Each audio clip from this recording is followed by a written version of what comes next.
सर्वांना नमस्कार करतो।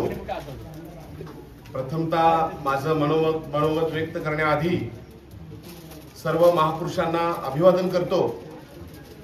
छत्रपती शिवाजी महाराज, क्रांतिज्योती महात्मा फुले, छत्रपती शाहू महाराज, विश्वरत्न डॉक्टर बाबासाहेब आंबेडकर, लोकशाहीर अण्णाभाऊ साठे या सर्व महापुरुषांना प्रथमतः मी अभिवादन करतो।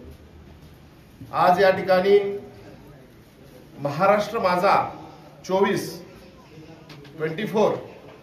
या न्यूज चॅनलचा तिसरा वर्धापन दिन आहे।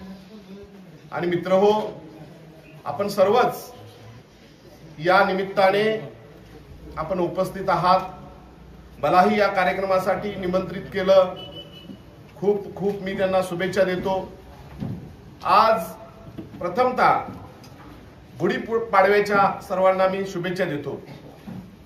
असं असताना हा कार्यक्रम अतिशय सुंदर पद्धतीने आणि चांगल्या पद्धतीनं या ठिकाणी नियोजन केलेलं आहे। एक किस्सा सांगतो कालचाच, कारण काल इंडोकांड जी कंपनी आहे, इंडोकांड मिल जी आहे, त्या कंपनीमध्ये 250 ते 300 कामगार मला वाटतं 17 तारखेपासून बसले होते।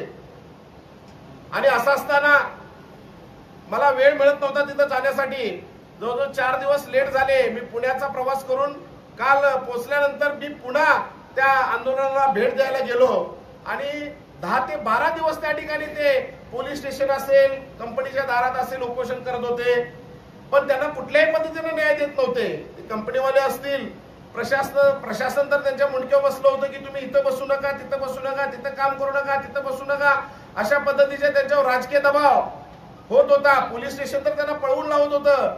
असं असताना जेव्हा मी रिपब्लिकन पक्षाच्या वतीनं नामदार रामदासजी आठवले साहेब यांच्या मार्गदर्शनाखाली काल जेव्हा त्या आंदोलनस्थळी भेट दिली आणि भेट दिल्यानंतर जेव्हा त्या समोरच्या कंपनीतील अधिकाऱ्यांना मी चर्चेला बोलवलं तहसीलदार ऑफिस मध्ये, कालचाच विषय आहे। काल रात्री मला जवळजवळ 12-1 वाजलेला आहे तो विषय संपून घरी यायला। तर मी तुम्हाला सांगतो की त्या ठिकाणी मी प्रश्न केला की यांच्या ज्या मागण्या आहेत, 18 महिने तरी कंपनीला सुरू होऊन झालेले आहेत आणि त्यांची मागणी योग्य होती की तुम्ही त्या ठिकाणी त्यांना परमनंट करून घ्यावं, कायमस्वरूपी सेवेत करून घ्यावं, ही त्या कामगारांची मागणी होती। 250 ते 300 कामगार रस्त्यावर होते।